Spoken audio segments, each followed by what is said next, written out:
it's what you said just now. So if I have a beat, and that beat is the opening credit for Scheme Sum, and they use it for from 2015 to 2020, I'll earn Yeah. on that beat, right? Say it doesn't, say we carry on living life, and then in 2025, another advert for Omo washing powder picks up the same beat because it's still in the catalog. It doesn't go out of the catalog. They pick up the Oh, same beat. Then you start earning on that same beat again. This is what I'm saying. It's a numbers game. The more beats I have out there with the music publishers, the more chance that my beat will get picked up and will then get used. So the beats that I've made in 2014 might only get used in 2030. yeah, Yeah. yeah.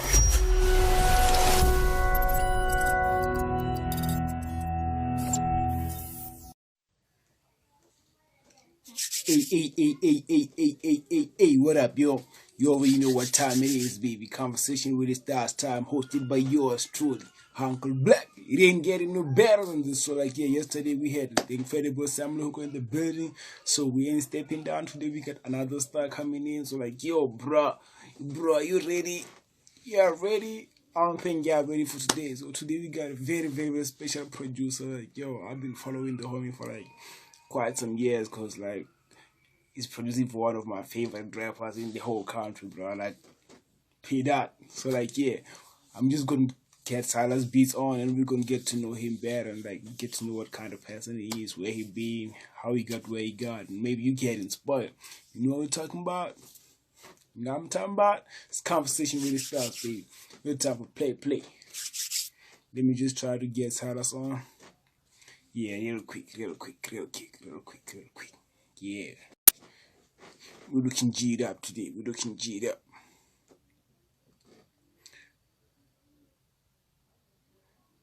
Alright, yeah.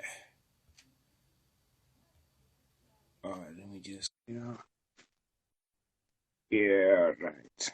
Oh, yeah. Yeah, I'm just waiting for my brother to get on. Hi, big bro, you. What up, man? How are you? I'm good. You good? Yeah, no, I'm 100. Thank you for coming through. I really appreciate it. I'm most def, bro. Most definitely. Are you working there? Actually, yeah, you caught me. I was busy getting files ready for a client. Oh, I got like it's some exclusive. I would say play some, but yeah, I get it. Yeah. I see you getting that bag. What's that? I see you getting that bag. You got a million clients now. Hey, bro. You know what?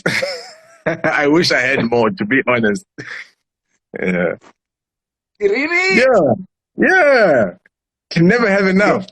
you can never have enough. I guess you really try Yeah. to move like the Mm. men like Ryan Leslie. Yeah, nah. So, man, yeah, I've been like, I've been knowing you for like quite some time. You know, you once did a song of one of my friends. I don't know if you probably remember it, like Mac, Dirty Money. You did like you mix and mastered the song. That's when I Mhm. got to know you. And then one of the things that made me love you even more is that you produced for my favorite rapper in the country, bro. So like P Dot. So like, yeah. Yeah. So it made me like get real close to you because I'm always listening to P Dot like since high school. Like so, yeah. Yeah. So I really feel honored to be talking to you, Fanda. Yeah. Ah, no, most def, bro. No, those guys are all very talented, bro. Yeah, bro, this guy. So like, I want to know how was your childhood like? Like, what kind of person were you growing up? My childhood, I was shy, man. I was so shy. I didn't speak much. I was super average. I was an average student. I grew up in East London, in the Eastern Cape. Super average student, and yeah, man, it was chilled, I guess. Nothing too hectic happened. You know, we used to stay in Queenstown, also in the Eastern Cape. It was also, yeah, pretty much a chilled childhood, chilled schooling. I see you seem to be like traveling a lot. Actually, let me say you traveled a lot. Like, how did that affect you? Did that not make you not want to have friends and stuff like that? traveling. Nah, actually, that all happened. It all happened. Most of it happened before I was born. So my parents came here from Uganda. They came to Okay. SA from Uganda, but they went through Lesotho. That's where I was born. Then from there, they Oh, went to Queenstown. And by the time we were in Queenstown, I must have been like, what, a few years old. We left Queenstown and went to East London. That was when I was like 6. So all of these things were at times that I was like, I didn't really remember. The only other traveling I did was to then study in Cape Town and then eventually come to Joburg. oh, that's where you became a physiotherapist. Yeah, in Cape Town. That's where I studied. I was there a What couple of made years. Yeah. you up? If I may ask, because like you seem to be like indoors. Did you play any sports even? Yeah. Soccer. I Really? actually wanted. I wanted to play soccer. I wanted to play soccer. So I followed Chelsea, right? Chelsea FC. I wanted to go to London after matric. I remember asking my What? parents. I was like, "Can I please go?" I was playing for clubs. I was doing everything. I was gymming every day. I was just trying my best. And my parents were like, "Hell no!" No, typical African parents are like, "No way are we sending you to London to go mess around there for a while. Just go study something." So I started looking around, and I was like, this, at least with physio, it's got to do with the body, and it'll, I might not be able to play soccer, but at least I can treat people with injuries from playing Yeah, soccer. That was as close as I could get. And yeah, yeah. that's how it ended up. So who knows, in another life I could have been playing football on TV. How good were you? I was decent. I was I played left back, right? Oh. And then at some point they pushed me up front. Alright, so like up front, would you score? Would you assist? Like I'm trying to imagine you. That's why they put me there. First, I was left back, then they pushed me to left wing, and then they pushed me to striker, and that's where yeah, that's me now. I strike. Alright, I man, still as play you as you now. I still play now, even five aside. Yeah, five aside. If you're having a game, invite me over. I'll come through. and I'd rather watch. I'm not good. Yeah. Yes, person picks up. I wonder who you play with. You play with some industry niggas? With who? Oh, with industry? Nah, nah, nah, nah. I don't. I try and keep that side of my life to myself. Everybody Who? needs a break. But yeah, no, it's I play with people that I studied with. Just some other friends. That I've made through studies and stuff like that, and through work. So yeah, that's generally who I play with. I understand. I understand. So like you studying, has that ever made you wanna put music on a pause? By studying. You start, yeah. Did you ever Mhm. wanna put music on a halt, Nyana?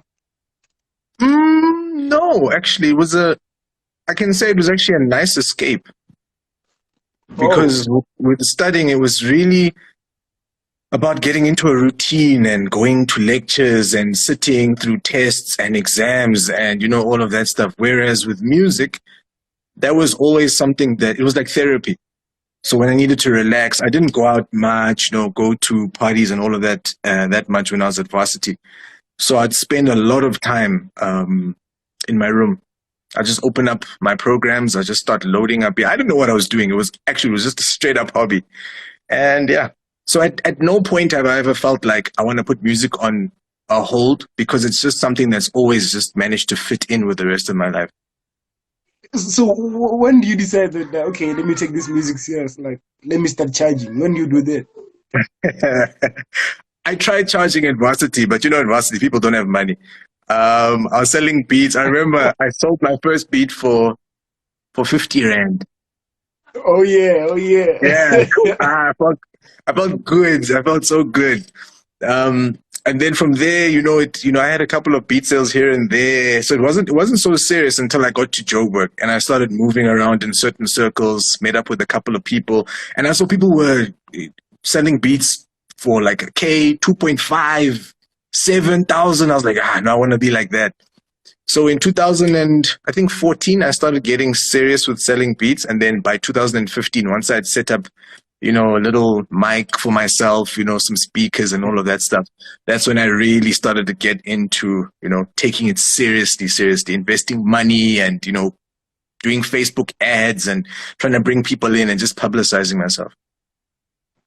Yeah, this is very dope. Like a lot of times, like we just happen to jump into stuff without planning and not knowing like what to do with it. So like that's one thing I like about you. I realize that you're very organized about this thing. Like you're super calculated because I can see sometimes you giving some advices on different platforms. Like it doesn't Mm. matter if it's what or YouTube, but you always talk about how calculated you have to be. So did you grow up close to agents, or where did you get that mindset? Hey, dude, I actually have no idea. I have no idea where that came from. Um, that what you mean that thing of where the information and stuff, giving that out. Yeah, yeah. No, I was talking about like you being calculative and responsible Oh, about the music. Like you were new. There's no manual in here. Like, how did you know that? Okay, I have to fall back, calculate every move I make. I have to do this. How did you figure it out? hey man, can I tell you the truth? I don't think. I think what people end up seeing is that I'm calculated, but I try a lot of things. So I'm all over the place. As much as it might not seem like it, I'm all over the place. Um, Anyone that knows me knows that my mind is everywhere, and sometimes things work, sometimes they don't work. When they don't work, I leave it very quickly, and I just keep on focusing on the things that do work. So I don't think I'm as organized as you think I might be. I, so you're saying you don't take those advices you're giving? I should. You know what? A lot of that advice, a lot of it, I'm talking to myself. I I should be All better. Like, right. yeah, that's why it's so easy to give because all I'm doing is I'm just lecturing myself. Opening up. Yeah. Yeah, I yeah. understand. It's kind of crazy. Like I want to let you have a little argument with this. First of all, are you a Christian? I am. Are you a Christian? Do you believe in God? I do. Okay, so like there's this little saying that says prayer is like meditation or just you opening up to nature. Like it's like I can just now walk to the river and just by myself and start talking out my problems and talk about the things that I would like to get, and the universe will speak back. Is it the same thing as prayer?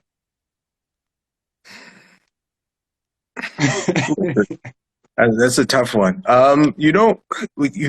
you're talking about prayer, or you're talking about um, almost like, what can I call it? Almost like vision, like you speak things out and then they happen. Yeah, because like it's like you're talking to God according to your understanding. You're talking to God, and God is blessing you back. And some say you're Mhm, talking to nature, and nature is responding back. Like, is it the mhm. same thing? What's your view on it? I look, I believe that I do believe in that. I do believe that we all need a center. We all need a center point that we can keep referring back to, because this world is tricky, man. It's difficult to navigate, and we need a center point. So whether you find that point, say for myself, through prayer or through meditation, that's also something that I do. And meditation being something, I'm not talking about like going and finding a corner, lighting a candle and making some tea. I'm talking about going and like, I'll spend an extra 5 minutes in the shower where I'm just trying to plot the day, or I'll spend a little bit of extra time in the car. I'll turn the radio off and I'll just, try and focus and just, try and center myself. That's where my belief lies with regards to that. But at the end of the day, there still has to be some kind of action. You like, I can't pray, and then still continue doing the same things. Otherwise, I just feel like it's a waste of time. Yeah, like even the Bible Yeah. itself, like prayer without action is useless. Yeah. So like yeah, back to the music. You've been in East London making these beats. Yeah, now you're like you in Josie. I think you started getting the recognition when you started working with P Dot and J Dollars, right? Yep. And I How did hadn't that even happen? met them yet. Actually, it's funny. It's a funny story. I worked Oh, with them before I met them. I worked with them when I was still at varsity, when I was in Cape Town. I remember, so with varsity, you get those breaks. when it's normal time, not like now, but you get those breaks, right? I remember there was a break and I had gone back to East London and I was going to the shop. I remember it was a Saturday and I was listening to Ground Zero. Black Famous was the guy. He was the, what's this? He was the presenter at the time. He played a song called I Tried. And I was like, hi, man, who's this person? Sounds like an American. In fact, for a moment, I thought it was like a Jay-Z or someone. Anyway, the song ends. Now, because I have him on, was I using BBM at the time or WhatsApp? I'm giving away my age. I texted Black and I was like, Black, who is this guy? And he was like, his name is P.O. He's a rapper. In fact, he's from East London, but he's staying in Joburg. And I was like, oh, okay, cool. When I got back to Cape Town, I DM'd P.O. And I was like, hey man, I don't know. This was 2010. Yeah, 2010. I still have the message. Hey man, I don't know, like, I know you don't know who I am, but I've got some beats, can you just possibly give them a listen? He was like, yeah, Yeah. man, no, so send them through. I sent the beats through. I think it actually might have been one beat. And it just so happened that he was going to studio. I think it was the next day or the day after that, he was going to studio. And the next message I got from him was, man, this beat, we've already recorded to it. So when he said we, I didn't know who he was talking about. That's when Yeah. they did Matter of Fact. And yeah, that was the first interaction that I had with them. From there, I spoke to P. I think I sent him a few more beats. And then eventually, I think 2 years later, in 2012, a guy by the name of Nick Explicit, who I'd met, then took me through to Jay Lawless's house. And that's how I then started interacting with everybody. Oh wow. So like I tried the song I tried talking about I tried hard. I tried hard. That song. Um, I've even forgotten how it's. We've done so much music together. But Uh, yeah. it's so like I want to understand how is it like when you finally get in studio together and start to work? Like, do you have some kind of I don't know how to call it. Like, some is it fear or and I don't know how to call it. Like, Anxiety, nervousness, yeah, some nervousness. fear. Yeah.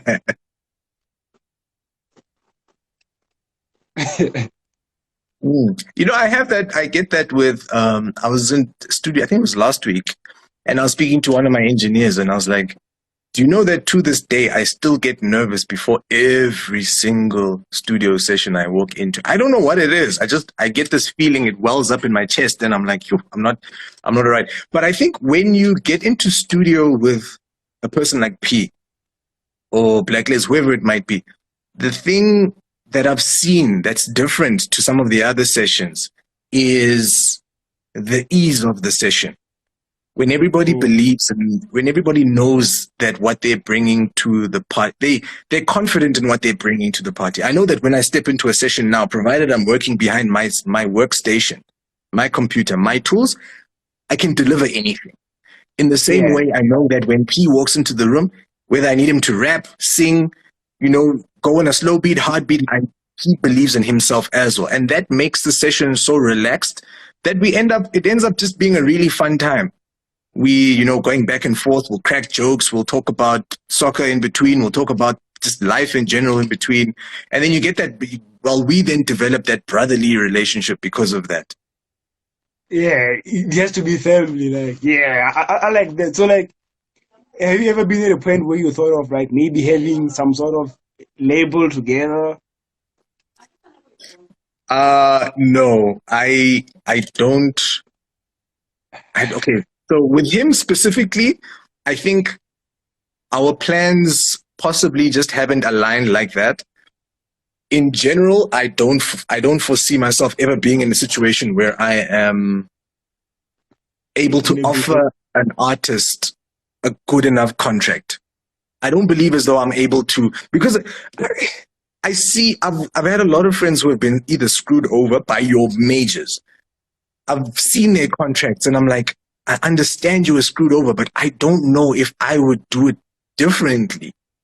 If I look at the business aspect of things and I'm like, I don't know how I would be able to structure, if there was a way that I could structure a contract or structure a business, and then I'm going to give the artists exactly what they need, have them not feel like they're being screwed over, then definitely I would do that.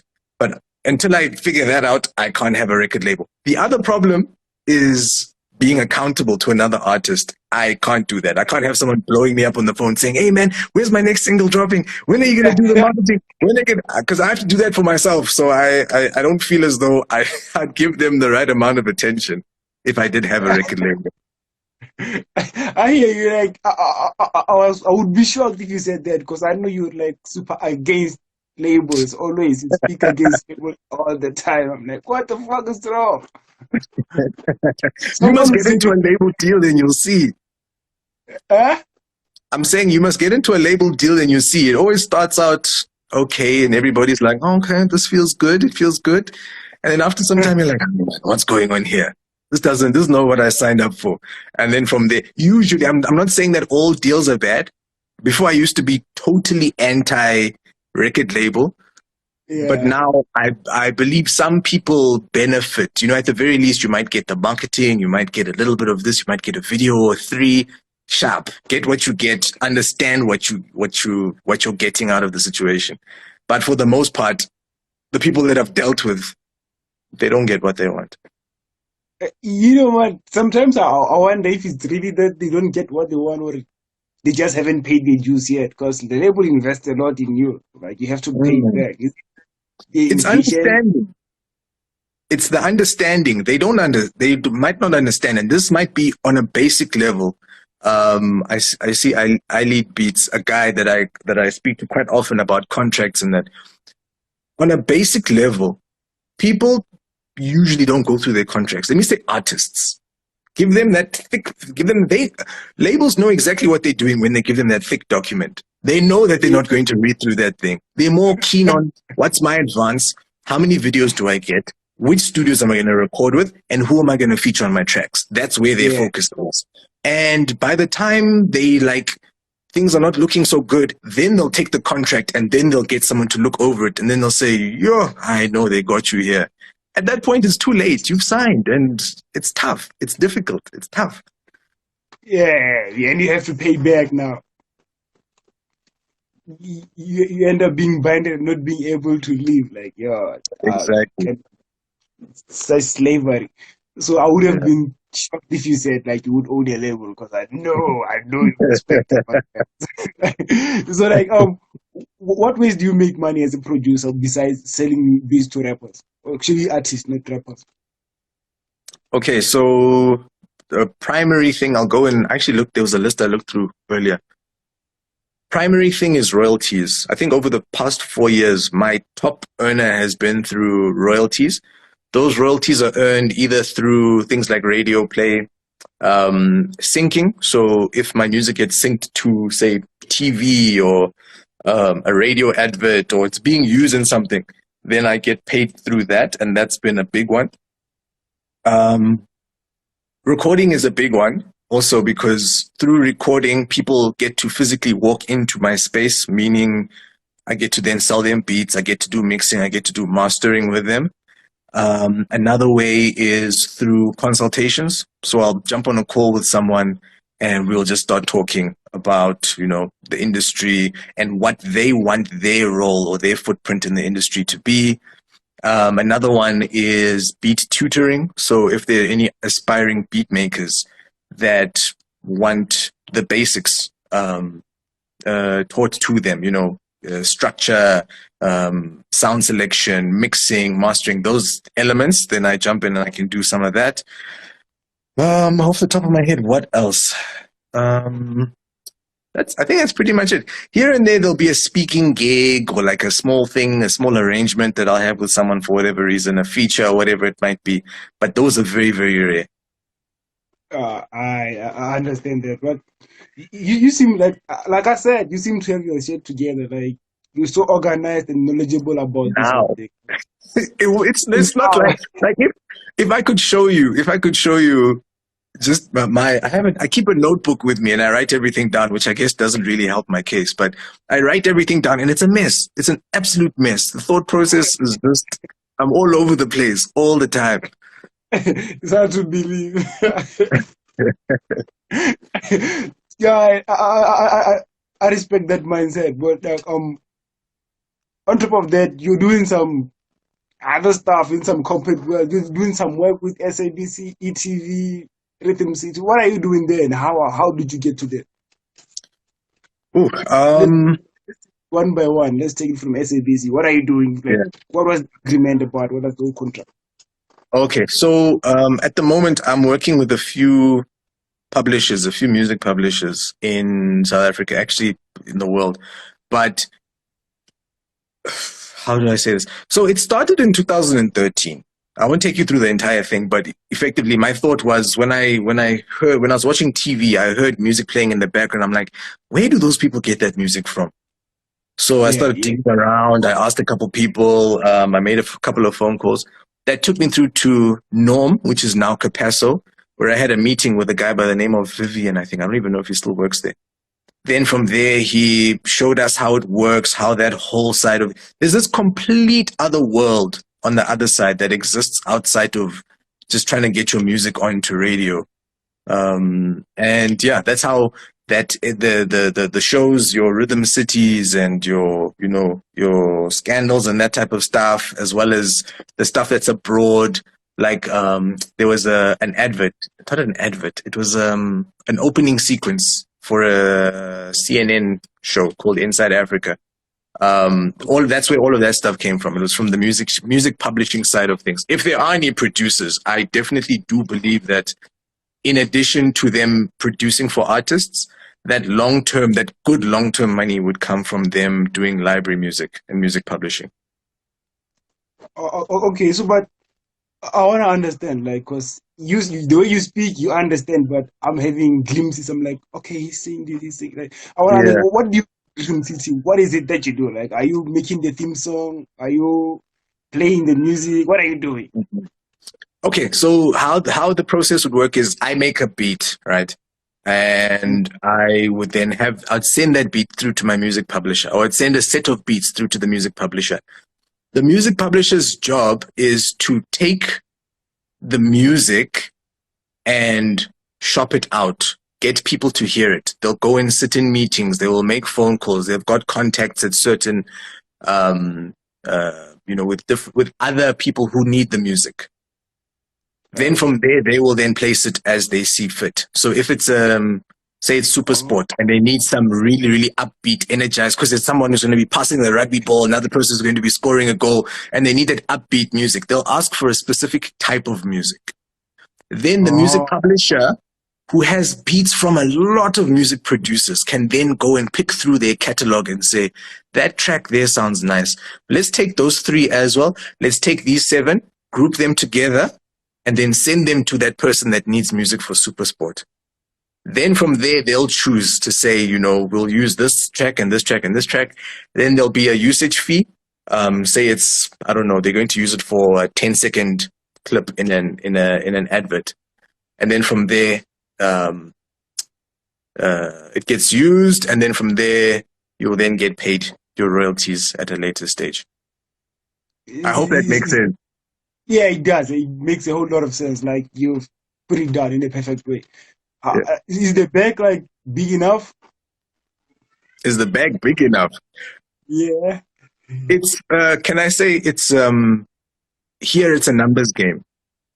Yeah. More so, it's a numbers game because let me compare it to something that I think people might understand a bit better. With a track, say I try and get P on a track, P.O on a track. We'll work hard on that song. Then from there, we'll put money into marketing. The song will go out, get played, whatever. We'll then earn royalties based on that song. The song is hot for a while. Yeah. So we've Yeah. Yeah. Yeah. we've earned money for that short period of time. With this, it works a bit differently in that the amounts of time that the song might be used for, it might be 3 seconds, it might be 5 seconds there. So you can imagine that some of the smallest amounts that I've earned, I don't know if skill is still in here, but we've spoken about some of our smallest amounts that we've earned. There's times when I'll get like 20 cents, 50 cents for a track having played somewhere. But then that can go all the way up to however many hundreds of rands, in certain cases, thousands of rands, tens of thousands of rands. The nice thing about that is that it's long term. It's not a case where it's short lived. It's not like the song is hot now, it's done. It's if my song is playing in, say, Generations, and it plays Yeah, for 5 seconds in Generations, and they use it a few times, it will play. Each of those times, I'll get paid that it plays, and then there'll be the omnibus, and then if it goes into syndication and it goes out into the rest of the continent, whatever it is, then there'll be continued payment. So continued payment. So if I can give you the example of, say, Skim Sam yeah, opening credit, you can imagine how many days in a week it plays. When the repeats happen, I think it's the following morning, and then possibly an omnibus that then happens later on, and that then continues to go. So you can imagine that if you score in a good, if you get one of those long-term placements, that you actually can continue to earn. There's people in the States, I know in the States, the guys who get songs in Love and Hip Hop, I think that's one of the big ones, Love and Hip Hop, yeah, Keeping Up with the Kardashians, because those things go into syndication. Not only do they play in the States, but then that whole however many seasons it is will then play in Austria. And when it plays in Austria, then all of that earning starts again. Then it will yeah. then move to Nigeria. All of that earning starts again. So, and that can happen over the course of many years. There's beats that I made in 2013 that that I might only earn on in 2025, which is why this library music thing is a long term. It's a medium to long term game. Wait. When are the funds processed? Where are they? When are the funds processed? I understand that. Oh, After okay, how okay. long? Yeah. So what I was saying just now is that I have beats that I had sent through to my music publisher in 2013, 2014 that are Yeah. being utilized now. Therefore, the payment will Oh, then happen okay. the following year. So every year, Samro will then pay out. And Samro has different dates throughout the year when they pay out. So sure, I'll continue to earn each year, but this year I might earn 10 Rand. Next year will be 30 Rand. The following year might be 5,000. Then the following year might be 30. Then it will bump up the following year to 10,000. So it fluctuates, but it's more long term as opposed to having one hit track that makes you your 50,000 for the first 3 months and then it's gone. That track, I wanna. yeah.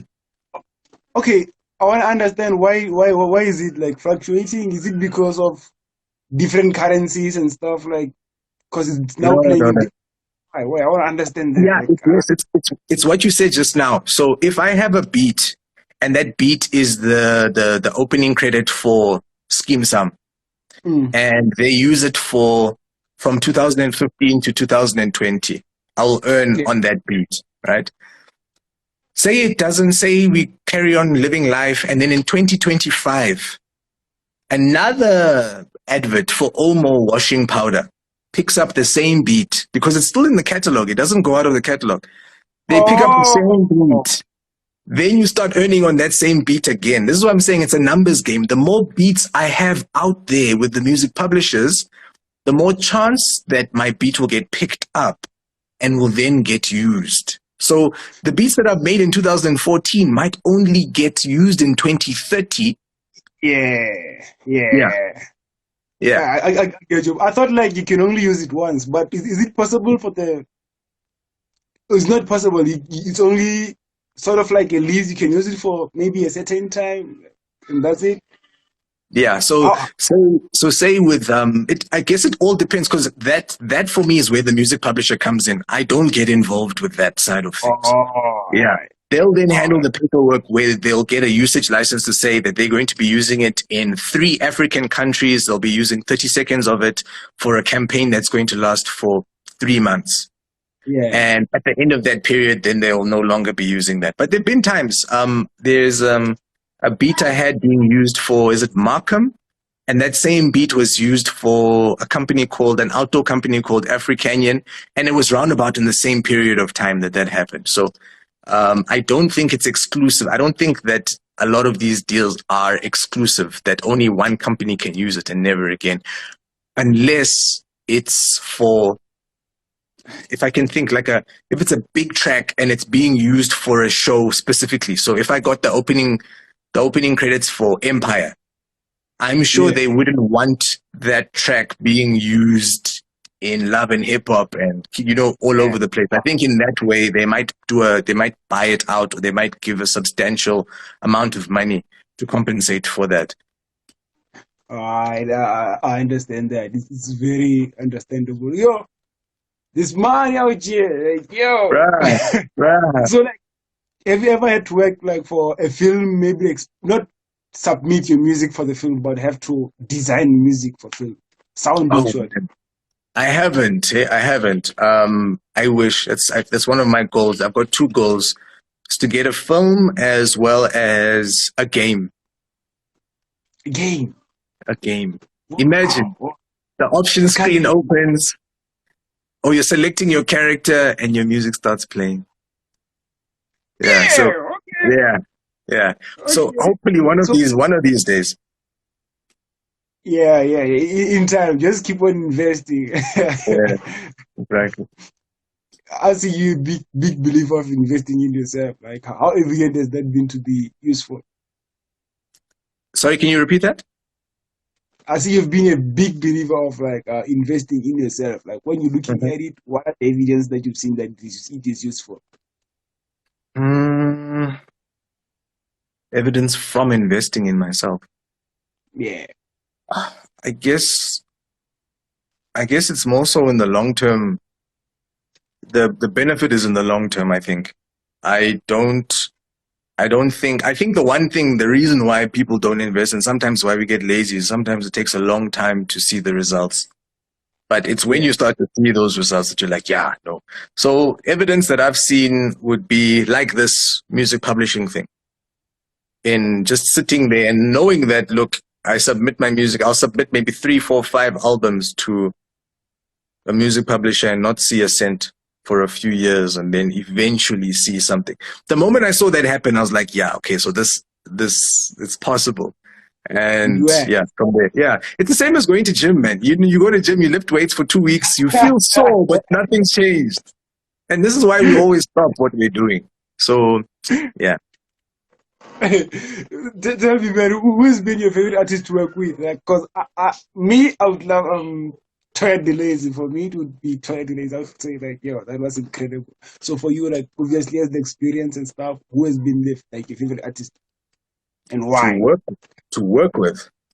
Yeah, Favorite artist to work with. I think it would have to be. I'd definitely say it would be between a guy by the name of Deliza the MD as well as P.O as well. They're both clowns. They're both characters when they're in studio, and they make it no longer feels like a session. We don't feel like we are working. It feels like we're just chilling, just having a good time. doing what we do. And then the music is good as well, which is great. So yeah, Yeah, yeah. I'd really love to see Period in studio one day. Like, yeah, you must come that, through. Come through. This is your formal invitation to come through. I'm there. But are you in Cassens now? Yes, You in Cassens? yeah. Is that far from you? Nah, I'm in Cosmo. Ah, dude, you can walk. Yeah, one day I'll pull up. I'll really love, like, you should invite me when he's coming through because, like, I would love to see the both of you at work. No, I definitely will. We're working on some stuff at the moment, so yeah, definitely. Speaking on that, bro, you dropped an EP and that with, oh, there was Lost in it. Yo, are you working on another EPs anytime soon? Like, yo, Dude, that was a long time. That was in 2014. told you I've been Um, knowing you. you, I don't know. I don't know. It was easy to work on because Jay Lawless. Well, I didn't do any of the mixing on that thing. I did some of the beats. We worked because he's a music producer as well. We sat and we Yeah, worked on the beats together. And then he rapped on every single track. I think there was a P.O feature on that EP as well as a lady by the name of Joelle who also sang on one of the tracks. I remember with the Ellie Goulding sample. Um, I haven't Oh my God. been in that mode to sit and just work on a project. I've thought about it. I guess I should now. That yeah, it's been a long time. 7 years. It's been too long. It's been too long. Where's J Lawless anyway? It's in the States. He left like back then, I think 2014, 15. 2015. I think it was 2015. Yeah, 2015. He left for the States, Oh, and never. yeah, he's doing well that side. So I'm happy for him. Yeah, you once said something that I can never forget. Like I'm saving what or something like saving so I can sell my kidney and move to Finland, something like that. Like you sell Yeah. his kidney. No, his lyrics are crazy. His lyrics are always they were always out of they were yeah. Is crazy. So like you once attempted 100 beats in June. Tell me about that. I did 100 beats in June. I did 100 beats in March. I did 100 beats in October as well. It was you look shocked. Hey man, 100. Yeah. Sweet. Yeah, no, it I won't lie, it wasn't easy. It wasn't easy. And I'd say of the 100, I was probably happy with about 50 of them, maybe 40. But Yo, what I liked about it is that it helped to build the catalog. That was the biggest thing. My catalog is huge, and even those beats from back then are still, still being released now. And it also helped me to know my equipment and know my sounds.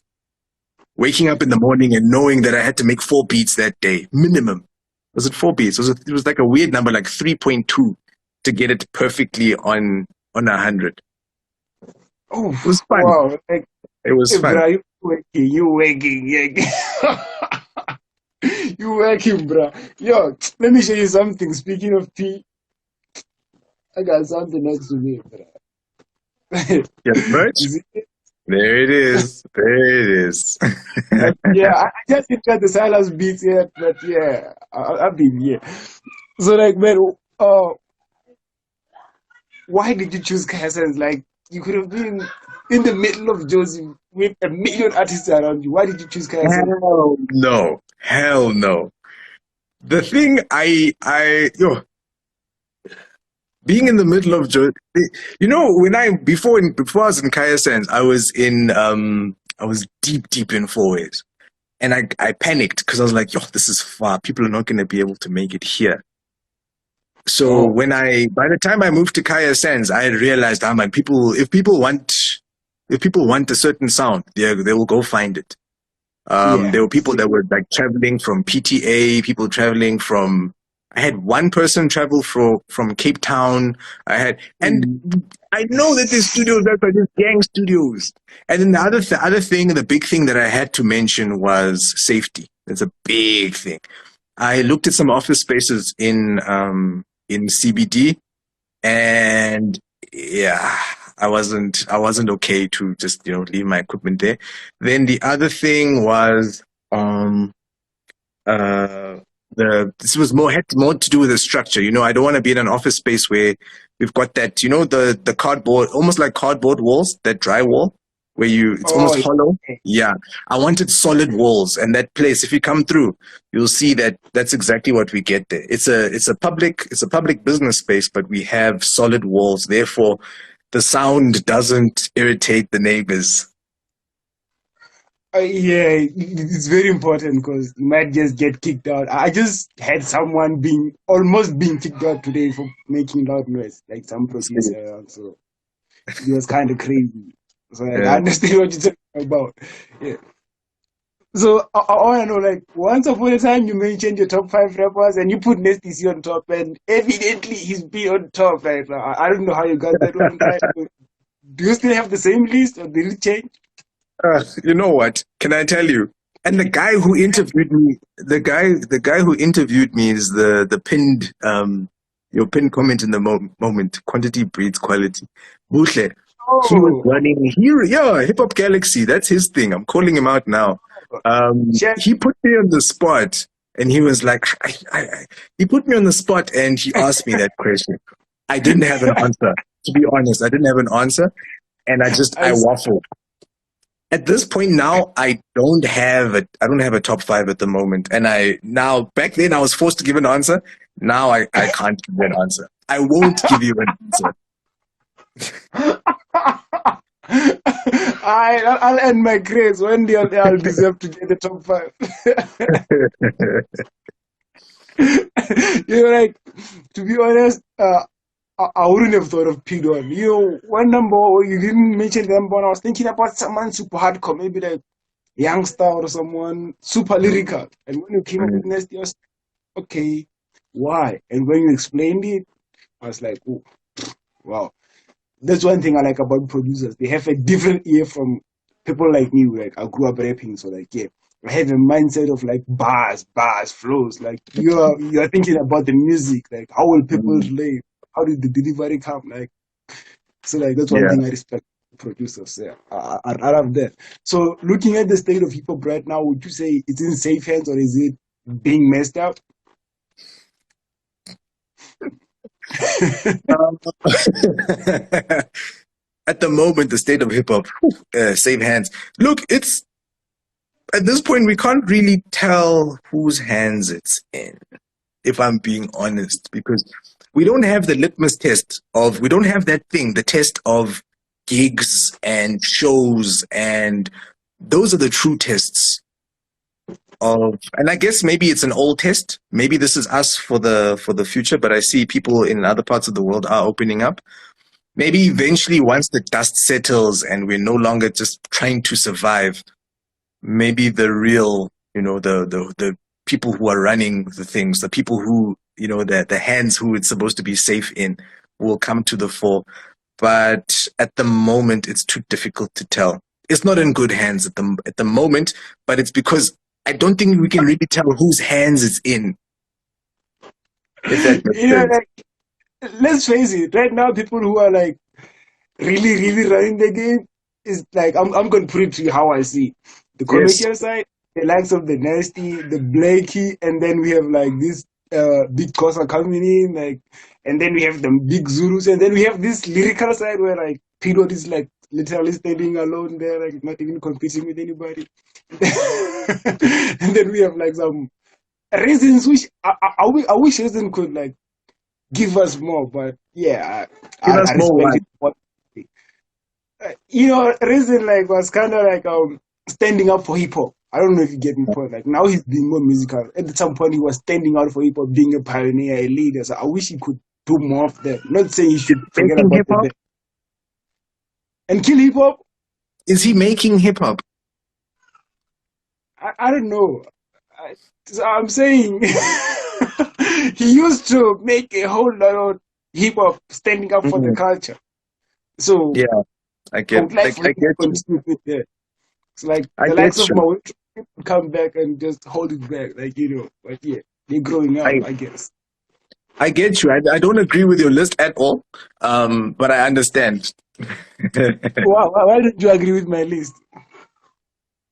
I don't know. I feel like some people on there just haven't been given enough time for us to say that they are running things at the moment. Being being a meme for 3 months for me doesn't constitute running things. 3 months. Man. Before the 3 months, we didn't know you. Yeah. Yeah, okay, let's do this. Like I said, right now, and what we're talking about right now, if we're being fair, we're going to talk about this lockdown period. Right? It can be from last year, it can be from this year, but we're talking about this lockdown period, right? Yeah. Who's been running the numbers here? Like, because now we're talking about the internet. There's no we're talking about the gigs because they're not here. We're talking about the numbers. Who's breaking the numbers? Who's doing the moves? You need the Blackies. You need Fine, Nasty. whatever. Whatever. Wait, if we're talking numbers, what numbers are we talking? Are we talking streams? Are we talking sales? Are we talking merch sales? Because now the landscape has changed so much. What are we measuring? Let's generalize. Let's generalize because we can't focus on. No, no, we can't. You can't generalize. You must tell me what's your metric? What are you measuring with? Are we measuring with streams? Sharp, all the people you said then it's right. I believe you. If we're talking about impact, I can't say that. Silas, you disappointed me, bro. I trusted you so much. Those are my words, and I'm sticking to them. Impact is measured over a long period of time. Don't give me 3 months and tell me that this person's impactful. Aye, man, leave me. Memes don't count for me. And I'll tell you. Let me tell you one last thing. My last thing with regards to that. With the TikTok's not, it's not helping us, but it's not just a South African problem. It's a worldwide issue. That songs are being made for the drop, those 5 seconds, where someone can make a funny video or something big, and it's breeding such garbage music, in my opinion, because everybody's focused on, is it possible for this track to be used in a dance challenge? You can call me an old head if you want to, but your song can't be based on whether or not someone can dance a little bit for 5 seconds and then do a challenge out of it, man. That's not impact for me, because we're gonna forget you. When you put it that way, I cannot argue. Of course, like you're winning now. So I want to answer to this question. This seems like quite important here. I've pinned it there. Right. Okay. What can guys do in terms of brand to get eyes on themselves, both rappers and producers, especially in a pandemic? This one's been a difficult one. So if there is budget, because I know with some people they do have a little bit of budget, those who have been able to work and save, definitely putting in a little bit into ads, Facebook ads, that type of thing, trying to just sort out their image in that way. But if there is no money and you're actually just trying to get your music out there, I would say this is probably a nice time to try and collaborate. And collaborate might be getting in studio with 10 other people on different days, obviously. And just create a bit of a catalog so that when the time comes that you can push hard with gigs and all of that you're in a good space. Collaboration can also be doing a duet through TikTok. That can also be a collaboration. There's a guy by the name of Curtis King who was talking about TikTok the other day, and he was saying that just by him playing a beat in the background and him just bobbing his head to it and saying duet me, he then got a whole, I think he said, was it 8,000 other rappers who then jumped on his beats on TikTok. I'm not really on TikTok that much, so that's what made me, I was like, open my eyes and I was like, wow. And also the other thing is, you don't have to be, to answer the question, you don't have to use this period now to get eyes on yourself. This can be the period where you sharpen your craft, you work on saving up so that once you're able to do stuff, you're then able to make it count, as opposed to, trying to do a half job now. Yeah. I hope like you fully answered, my brother. Like I'm satisfied down here. There's a comment here. There's another comment here saying, please don't be a hip hop snob. The word garbage is subjective. TikTok gives okay, I see where he's going, but I was waiting for this. It's got to do with, because I use the word impact.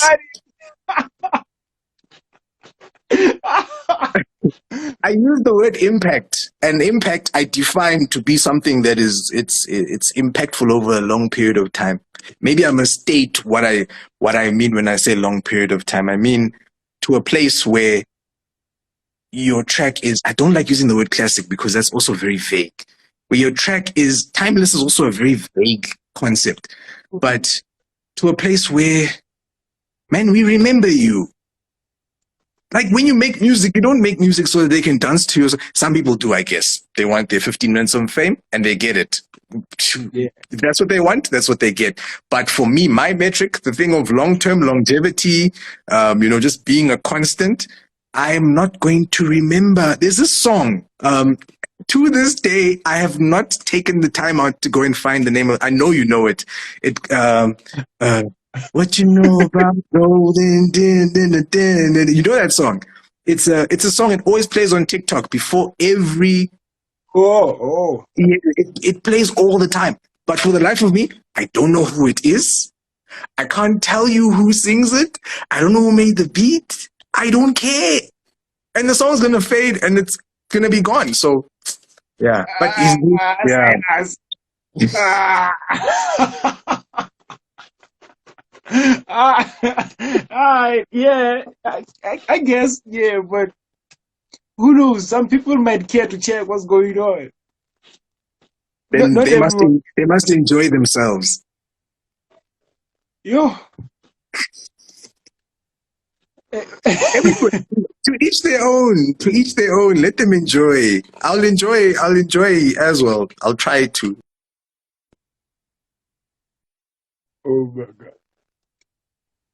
I was thinking, I think I lost you a bit, so like you back. So tell me, have you ever worked with artists that feel like entitled to the things that you have? Like maybe since like yeah, for example, now I'm interviewing you.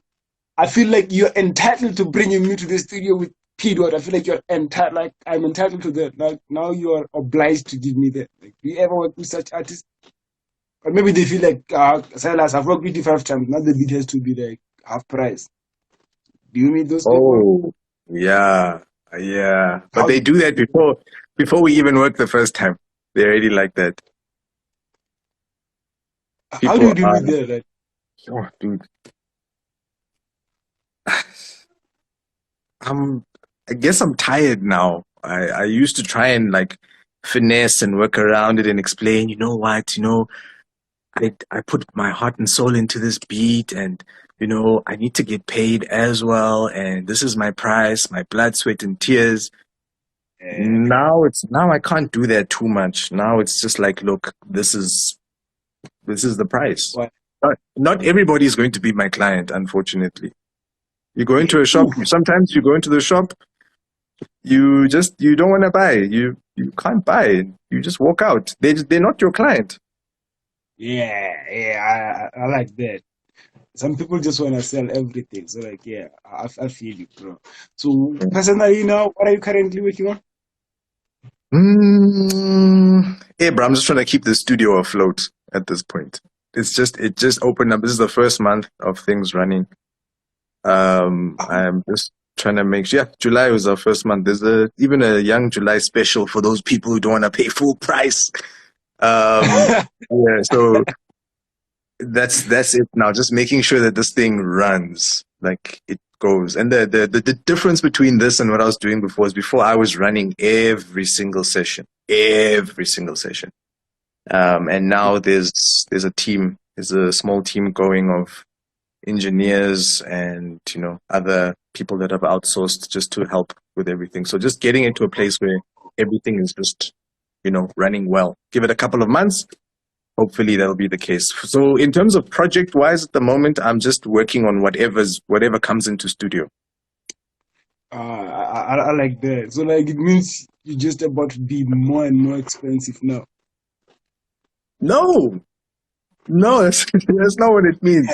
If I can, if we had a strategy meeting where we were actually talking about keeping the studio. Okay, so the whole thing about that studio, the whole thought process was behind it was to create a space for artists and other creatives to come and use that feels comfortable.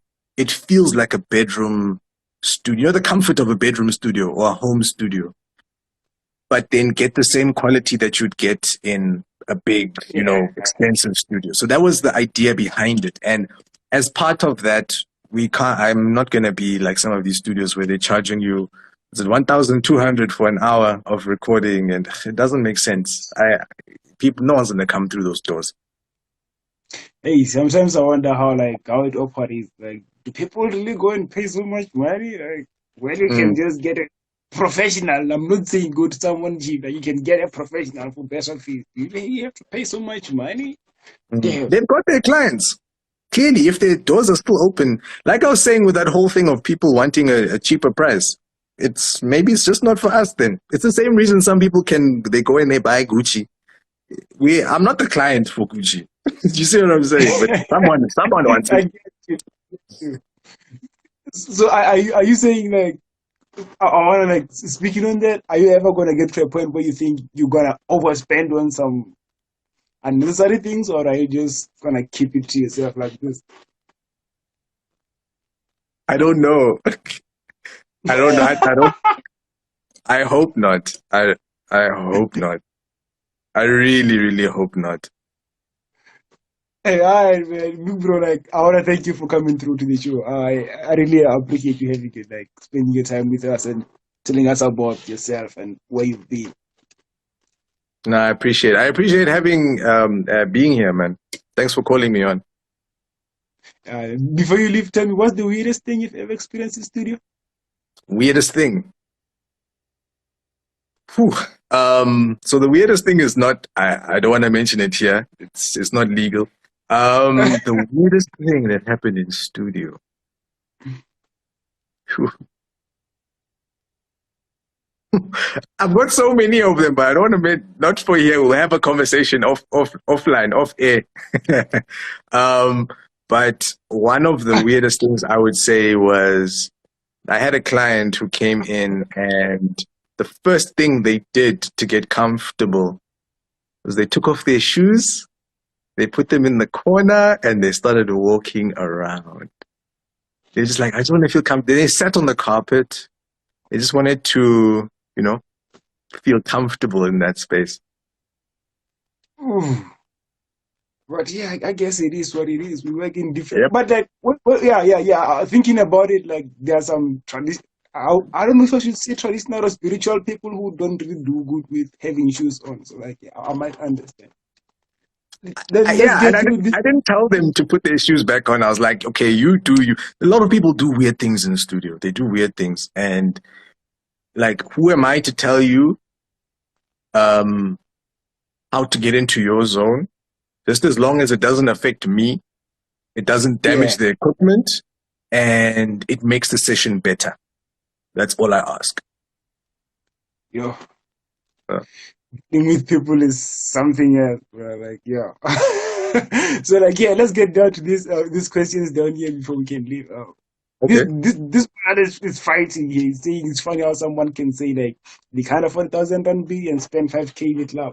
What's your take on that? Like, I think he's speaking based on you saying you can't afford to pay like so much money for hourly rate. Oh, it's funny how someone can say they can't afford 1,000 rand beat and they spend 5,000 in a club on bottle. That's priorities, man. That's priorities.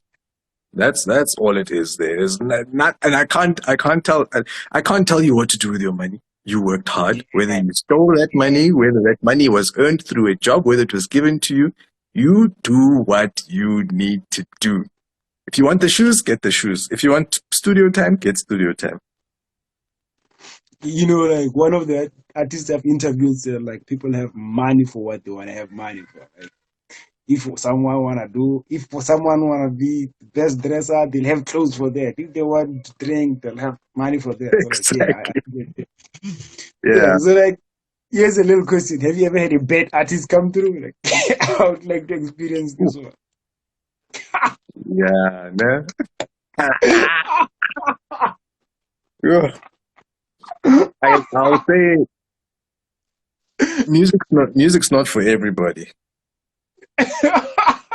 And we had this conversation yesterday, actually, at the end of at the end of the day when we sat together. We were having just a quick brainstorming meeting, and we were like, what we're finding a lot now is people who listen to music are starting to create music. Can I say fans? Back in the day, you find that the people who had to go through the process of learning how to make music, they would maybe pick up an instrument or they would do something, they would learn an extra skill so that they could make this music thing happen. So by the time you saw them, they were polished. Nowadays, all you need is a laptop, a little bit of, you just need a mic and you're good to go. So a lot of fans of music, people who should just be listening to good music, are trying to make music. And it's bad. It's bad. And On my side, I try and help. I honestly, sometimes I try and help where I can, but there's at the same time we need to also be a bit realistic as to what people are capable of. Have you ever told a nigga that that's why we can't do that? Like, have you ever done that? Yeah, I don't think I'd ever use those words. That's whack. I don't think I'd be able. I don't think I'd do.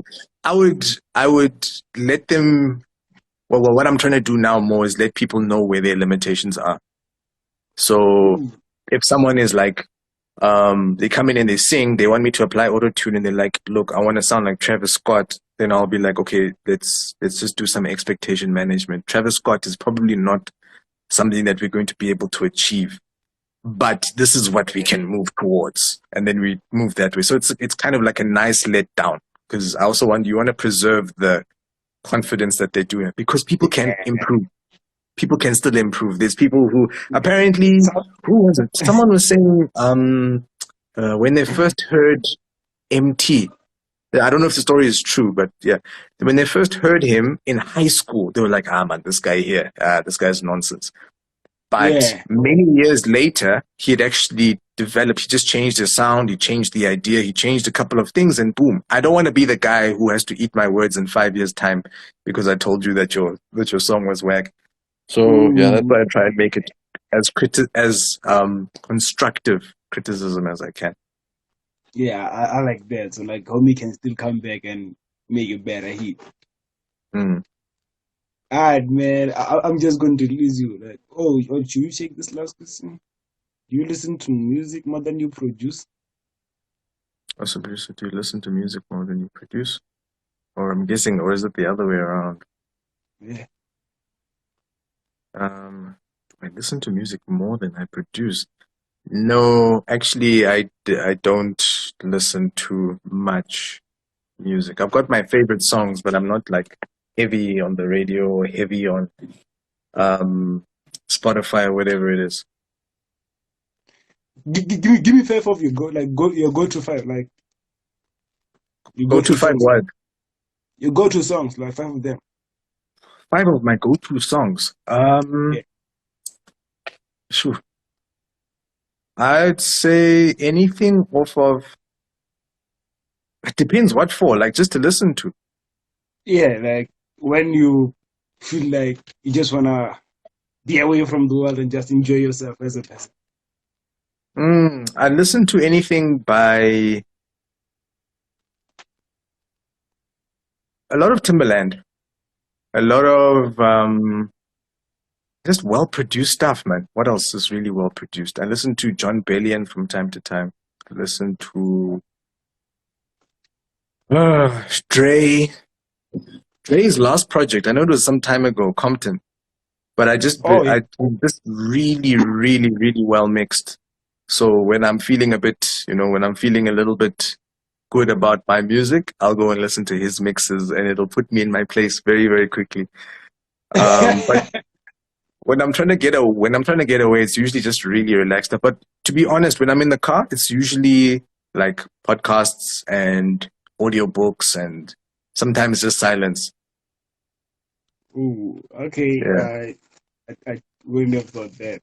I thought you probably be bumping music all the time. Like, yo. But I need a break, man. Come on, I can't be making music. I'm eating music in the day. I'm eating music when I'm not around artists. No, man, it's too much. Ears need to rest. People breathe music, Silas. Alright, no. I need a break, bro. Yeah, but so thank you again for coming through. All right, man. I'm just gonna let you go. All right. Yeah. Oh God. Yo man, shout out to y'all for tuning in. It's been a dope show. Like I really appreciate y'all for being through like all these crazy times and like y'all been participating in a crazy way. Shout out to y'all, man. We out of here. Conversation with the stars. Next time I come here, I got something crazy. We out of here.